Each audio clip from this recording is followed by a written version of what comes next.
And the telephone ring, I never forget. That's just what I want to share with you.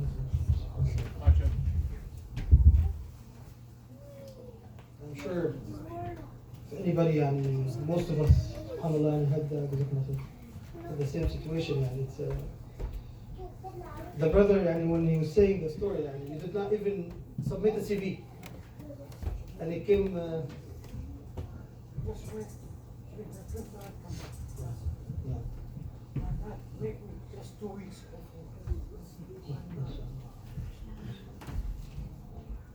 Any other comments or questions? Brother, there's a lot of people.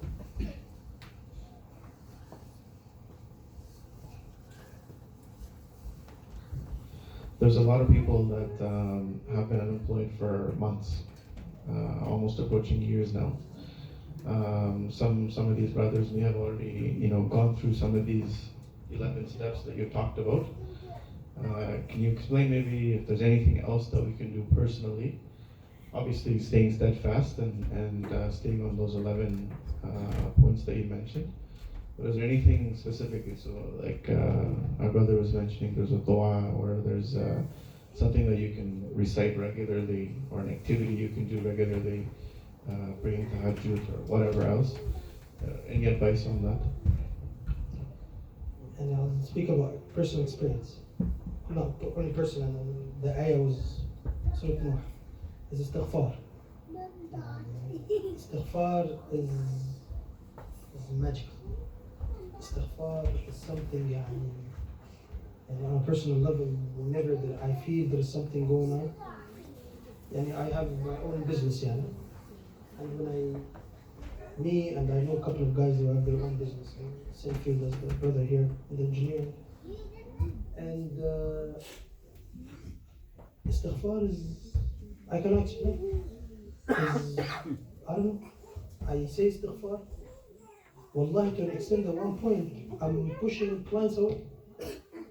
At one point, with the hardship that I could not, for example, like the brother, we all had been through hardship, could not fix my car. $300 that I don't have. Istighfar is, I don't know what to do now. Stop. Enough. Alhamdulillah, I've had enough. And istighfar, for me at least, everyone in this 11 point is strong in something. If you don't mind, I'll share a story. When I was at the university, I did not have much money. And my father was with me, and I had to work in a pizza place that was halal, but it has a non-halal section. May Allah guide the person, the owner. It was in Ontario. And they were serving pork. So I went on that day, and I did not feel comfortable. So I went back home and I told my father, hey, the job that I'm getting serves pork. What do you think? So Allah brought me the first one, مَنْ يَتَقِ اللَّهَ يَجْعَلْ لَهُ مَخْرَجًا وَيَرْزُقْهُ مِنْ حَيْثُ لَا يَحْتَسِبُ. He said, it's on you. This is the ayah. You do whatever you want. I thought to myself, you know what, I live with my father still. Yeah, I have needs, but alhamdulillah, I'm not in hardship. So I went the next day, waited. The guy came, I did not step inside. And the brother came and he said, let's go to work. I said, I'm sorry, I have to leave. He said, okay, take the money from me. We worked 8 hours yesterday. I'll be truthful. I don't feel this is halal. So that money is not halal for me. I'm not going to take it. And he was in a plaza. And as the brother said, I stepped outside the plaza, I got a phone call. A guy calling me for a car rental business, and he said, can you work today? And because of that job, I traveled a lot. It opened Rizq for me everywhere I traveled. I traveled in the US, I traveled in Texas, in New Jersey. That one job was an open for many other jobs. So taqwallah, I try to bring here all the hadith that are sahih, but as the brother said, at the end of the day, your understanding of who's a Razzaq. Who's a Razzaq. With the whole, the political fights between politicians and use the economy as a tool for part of the political system we're in right now, when I went through this 11 points, you see yourself, تتعالى, you're hiding yourself from all this rubbish they keep telling us, يعني, excuse my language, trickling down, socialism. We are far away from this. This is only half of 11 points. We do that, خلاص. For me, was استغفار حقيقة is a secret, يعني, is a secret recipe for rizq, يعني.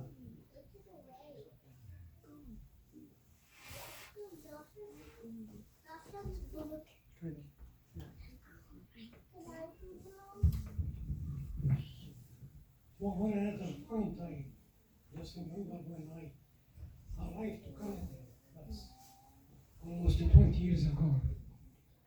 We started searching for a job. And it took me so much to go through so many workshops. And then many people suggest it's just because of your name, Mahmoud. You change it.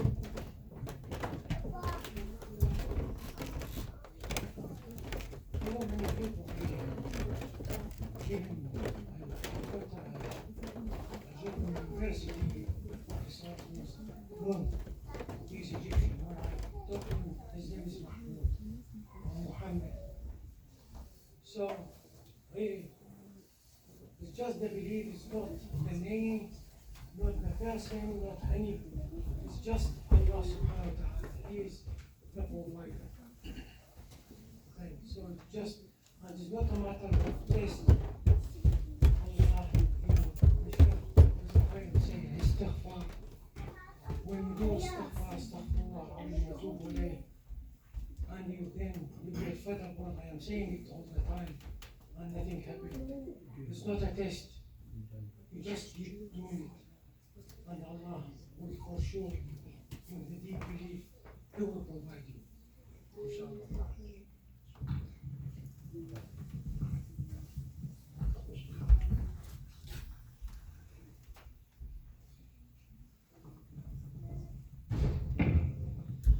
جزاك الله خير Sheikh Ammar, barakallah fiqh, for that good advice of the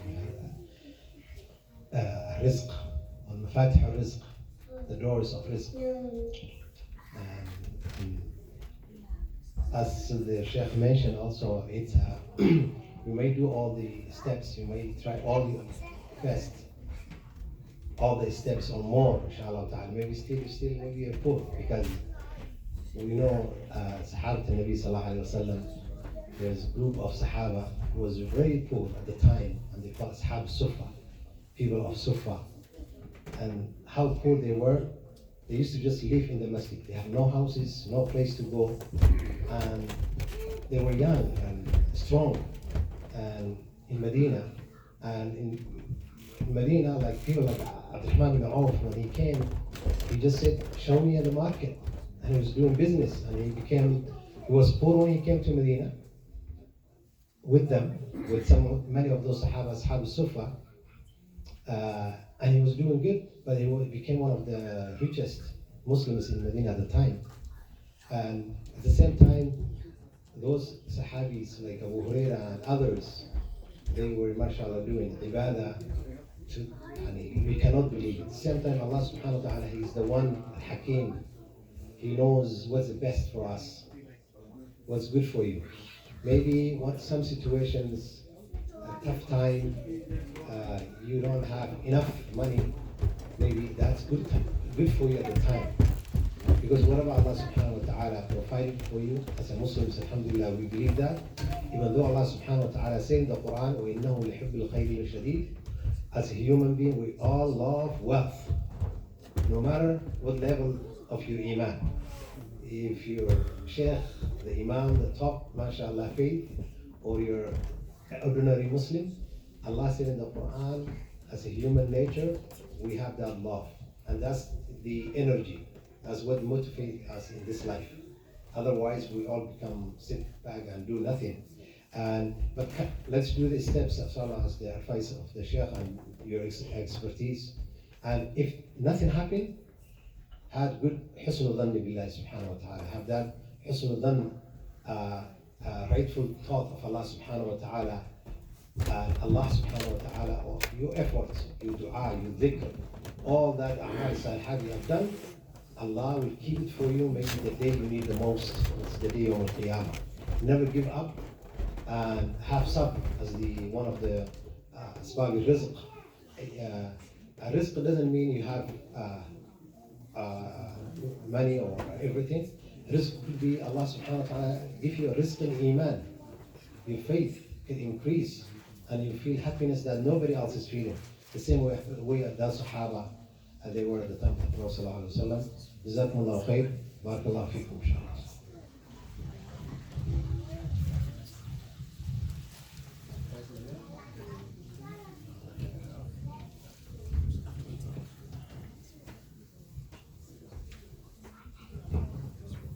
So are there any more questions?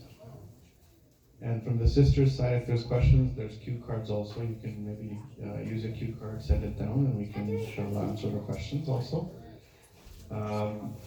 Because there's few of us today, we're just going to do two things. Just have our esteemed Sheikh provide a little gift for Brother Ammar, just for being here. There you go. Jazakallah khair. This is just a small thing the brother is prepared. Not only for you, for any imam who gives us a lecture, inshallah. Jazakallah khair. Accept that, inshallah.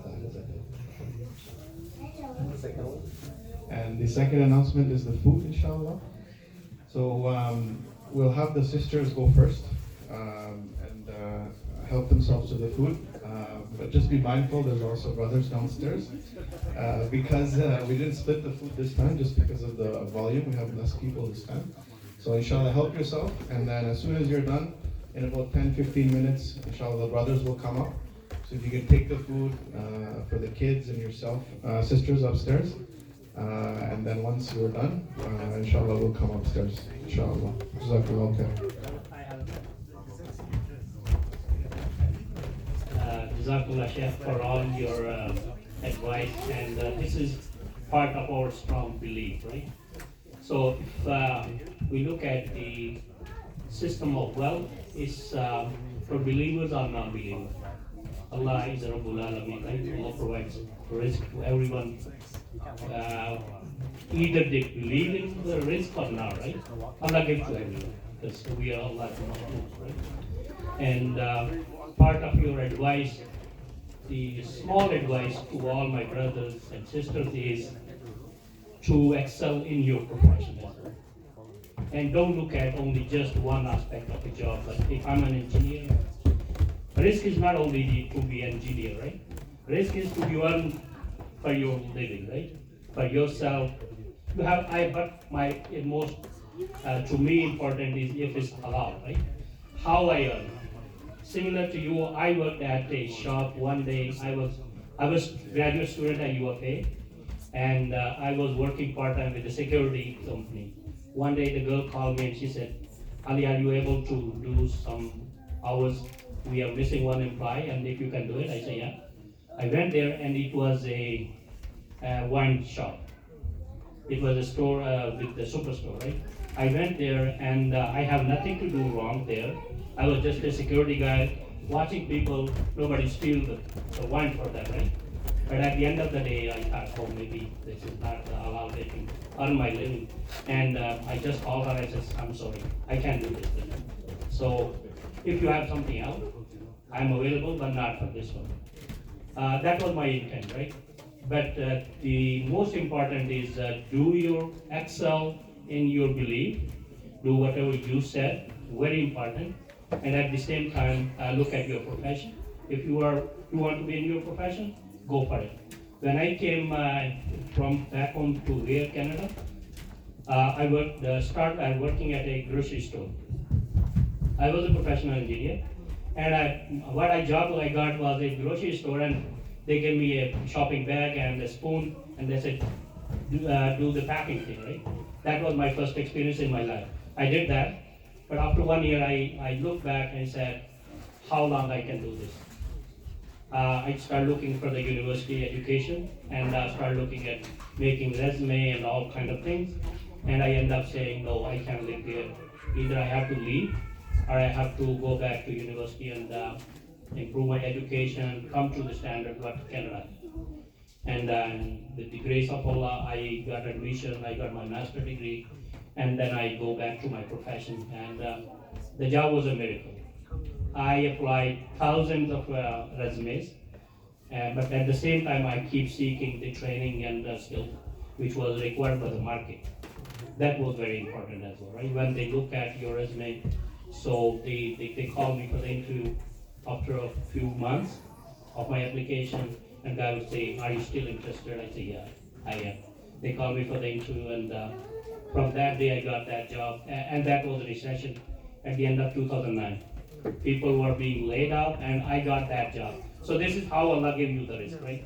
But the minor advice is work on your skills, your profession, and believe in Allah. That's the super thing, right? But at the same time, we need to work hard to achieve that. It's not like I come to prayer every day and I go home and seek risk from Allah, saying, I don't want to go out of the house, but Allah will send me the risk. Allah will definitely send. We have so many brothers who do nothing, but they still get that risk. But the definition of risk is very vast, right? So how you define it? What it includes in the risk? Risk is you get two bread, a piece of bread and a gravy, and a car. What kind of car, right? So you expand it up to the extent, but that's the minor advice. Jazakallah khair. So while the sisters are taking food, our beloved Sheikh Isa is here now. He's also leaving for Umrah tomorrow. He's leaving us for a little bit, so we thought if he can maybe just share a few words while we're waiting, just a few minutes, and then inshallah we'll go upstairs and we'll have some food inshallah. Sheikh.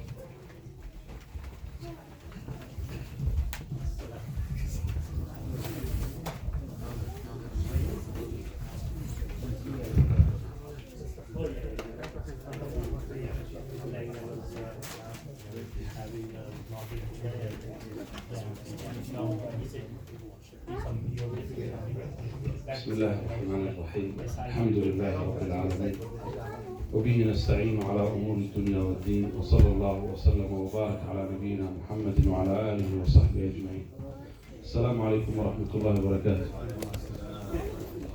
My dear brothers, I just want to share with you one hadith as maybe the farewell of the reminders, inshallah.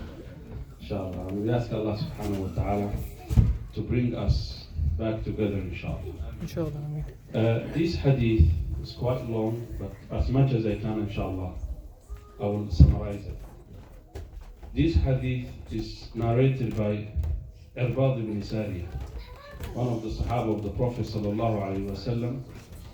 Irbad said, وعظنا رسول الله صلى الله عليه وسلم موعظة بليغة وجلت منها القلوب وذرفت منها العيون فقلنا يا رسول الله كأنها موعظة مودع فأوصنا. He said, the Prophet ﷺ once he advised us, he admonished us. It was very effective advice until our hearts become fearful and our eyes become tearful. The Sahaba were crying, they were fearful. Then they said, Ya Rasulullah, this is us, you giving us advice, the farewell advice. So give us wasiyah. Give us the last advice. Give us the conclusion of what you have said. Then the Prophet ﷺ said, عليكم بتقوى الله عز وجل والسمع والطاعة وإن تأمر عليكم عبد حبشي فإنه من يعش منكم بعدي فسيرى اختلافا كثيرا فعليكم بسنتي وسنة الخلفاء الراشدين المهديين عضوا عليها بالنواجذ وإياكم ومحدثات الأمور فإن كل محدثة بدعة وكل بدعة ضلالة. The Prophet ﷺ gave them 5 advice. And these 5 advice is the advice that I give for myself as well as you, إخوتي في الله. The first advice was عليكم بتقوى الله عز وجل. Fear Allah عز وجل. Because taqwa Allah is Ra'sul Amr. It is the base of everything. It is the head of Al-Islam. Without taqwa, without the fear of Allah Azza wa Jal, the Muslim cannot survive. Especially in this time when there is a lot of fitan, lot of trials. What we need is to fear Allah Azza wa Jal. And taqwa Allah is advice of Allah before even the Prophet sallallahu alaihi wasallam. Allah said, وَلَقَدْ وَصَّيْنَا الَّذِينَ أُوتُوا الْكِتَابَ مِنْ قَبْلِكُمْ وَإِيَّاكُمْ أَنِ اتَّقُوا اللَّهَ. Allah has advised the nations before us and the nation of Muhammad sallallahu alaihi wasallam to fear Allah. Every prophet, when he comes to his people, he used to say, أَلَا تَتَّقُونَ. Fear Allah Azza wa Jal. Why you don't fear Allah? Why you don't be conscious about Allah Azza wa Jal? So what is the meaning of fear Allah Azza wa Jal? The ulama said the conclusion is امتثال أوامره واجتناب نواهيه. It is fulfilling, doing what Allah subhanahu wa ta'ala recommends us to do as much as we can, and forbidding and being away from what Allah subhanahu wa ta'ala forbid. And that cannot be achieved unless we know it. We should learn the ta'at, what is ta'at, what Allah likes, what Allah is pleased with, and what Allah subhanahu wa ta'ala forbids. So the ulama said, in order to get or to gain taqwa, we need to have knowledge. And in order to have knowledge, we need to give some time for Quran, for learning the deen of Allah. That has to be in our daily schedule. Sometimes that we learn the deen of Allah Azza wa Jalla. That ilm, knowledge, will lead us to taqwa, which is amal salih. So that was the first advice of the Prophet sallallahu alaihi wasallam. The second advice was sam'i wa ta'a, to listen and obey each other, especially the leaders. Whatever the level of the leader or the leadership is, listen to him. Obey them as long they are obeying Allah Azza wa Jal and doing what Allah subhanahu wa ta'ala is pleased with. Even the Prophet sallallahu alaihi wasallam said, even if the amir, if the leader, if the person who is in charge is abdun, if he's a slave, you should follow. Because ikhwati fillah, why the Prophet sallallahu alaihi wasallam was emphasizing on this? Because the niza' and the khilaf, the argument, will scatter this ummah. In every jama'ah, whenever the khilaf comes, the failure will follow. Allah Azza wa Jalla said, وَأَطِيعُوا اللَّهَ وَرَسُولَهُ. Follow Allah, obey Allah and the Prophet of Allah Azza sallallahu alayhi wa sallam. وَلَا تَنَازَعُوا. Do not argue. Do not despite each other. If you do so, فَتَفْشَلُوا. You will fail. If you fail, then وَتَذْهَبَ رِيحُكُمْ. Your power, your strength will disappear. What is the solution for niza'? Allah said, wasbiru. Be patient. Be patient towards each other. Ikhwati fillah, today the Muslim ummah is over or almost 2 billion. But do we have power? Do we have the power to say no? No, ikhwati fillah. If you look at China, what is happening? Literally, they're changing the deen, the religion of millions of people. They imprison them. And the only way that they can come out if they accept a Shuri'ah, if they leave Islam. This bigger trial than even everything that we have seen in this century. But no Muslim leader or Jama'ah can say no. Because, ikhwati fillah, our power is not there because of khilaf. In every level, you will see in the same masjid, there is argument. Same jama'ah, same family, in-laws, everywhere. This is scattered everywhere. And this is what the Prophet ﷺ warned us in this hadith. Then the Prophet ﷺ said, فَإِنَّهُ مَنْ يَعِشْ مِنْكُمْ بَعْدِي. Whoever lives after me, long life, he will see khilaf. My ummah will enter to al-khilaf, which is disputes and differences. And this starts from the death of Umar radiallahu anhu. Umar radiallahu anh was killed while he was leading Salat al-Fajr in Jama'ah in the masjid of the Prophet sallallahu alaihi wasallam. I took longer time, but I want to say this story, which is something that happened between Hudayfa and Umar radiallahu anh. As it mentioned in the books of Sirah, Hudayfa, he knows some secret that the Prophet sallallahu alaihi wasallam told him. Once Umar came to him, he said, Ya Hudayfa, can you tell me about the fitan, the trials that will happen? Hudayfa said, Ya Umar, wa Umar, are you asking about the fitna between husband and wife? He said, I'm not asking you this. I'm asking you billati tamuju kamawj al-bihar. I'm asking you the one which is like the waves of the ocean. Then Hudayfa said to Umar, Ya Umar, there is a gate between you and that fitan, that trial. You will never reach that. Umar radiallahu anhu asked one question. He said, Ayuftahu al-babu am yuksar? Is that gate will be open or will be broken? Hudayfa said, yes, it will be broken. Then Umar radiallahu anhu said, if it's broken, that means it will never be closed. And that gate was Umar radiallahu anhu. As Hudayfa said, he was aware. And when he says, is it will be open or broken, that means it's Umar will be killed or die normally. So Umar radiallahu anhu died as a shaheed. After that, Uthman radiallahu anhu, then Ali, all the Sahaba, the fitan, everything. After that, until today, ikhwati fillah, we see a lot of khilaf. That's why the Prophet sallallahu alaihi wasallam said, فَإِنَّهُ مَنْ يَعِشْ مِنْكُمْ بَعْدِي فَسَيَرَى اخْتِلَافًا كَثِيرًا. You will see a lot of differences. So he gave us two wasiyah. He said, فَعَلَيْكُمْ بِسُنَّتِي وَسُنَّةِ الْخُلَفَاءِ الرَّاشِدِينَ الْمَهْدِيِّينَ. The Prophet ﷺ said, follow my sunnah and the sunnah of the Khulafa al-Rashidin. Follow my way of life. That is the only rescue. In family life, in social life, in financial, everything, we should follow the Prophet ﷺ.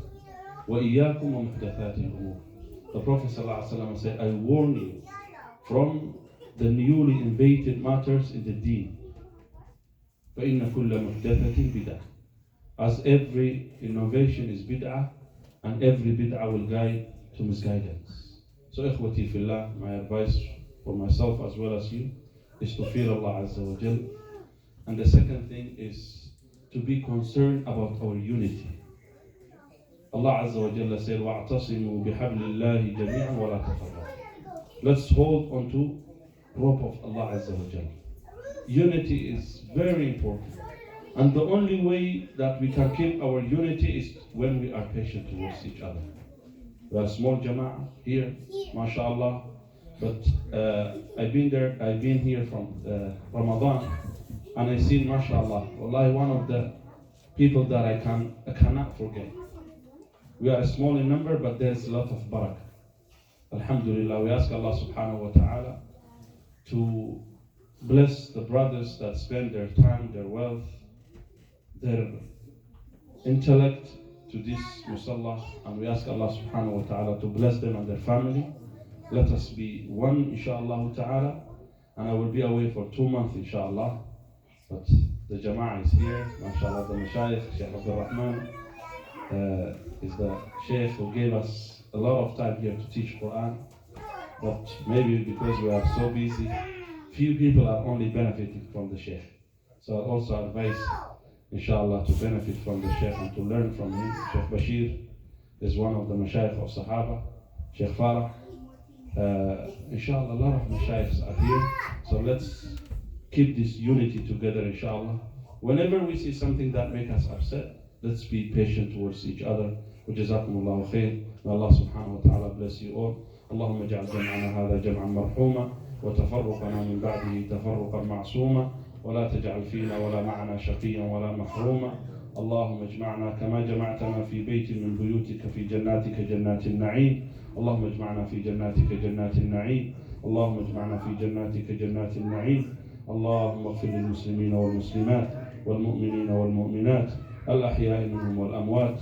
اللهم اغفر للأحياء ويسر لهم أمورهم واغفر للأموات ونور لهم قبورهم. اللهم إنا نسألك رضاك والجنة ونعوذ بك من سخطك والنار. وصلى الله وسلم وبارك على نبينا محمد وعلى آله وصحبه وسلم. I want to also thank our Sheikh, our brother, Sheikh Ammar Omar. May Allah subhanahu wa ta'ala bless him. Also, Sheikh Muhammad is my Sheikh, is my teacher. Inshallah, after the Umrah, he will be here, inshallah. Most of the time we will see him, inshallah. So let's benefit also from the Sheikh. Jazakumullah khair wa barakallahu fikum.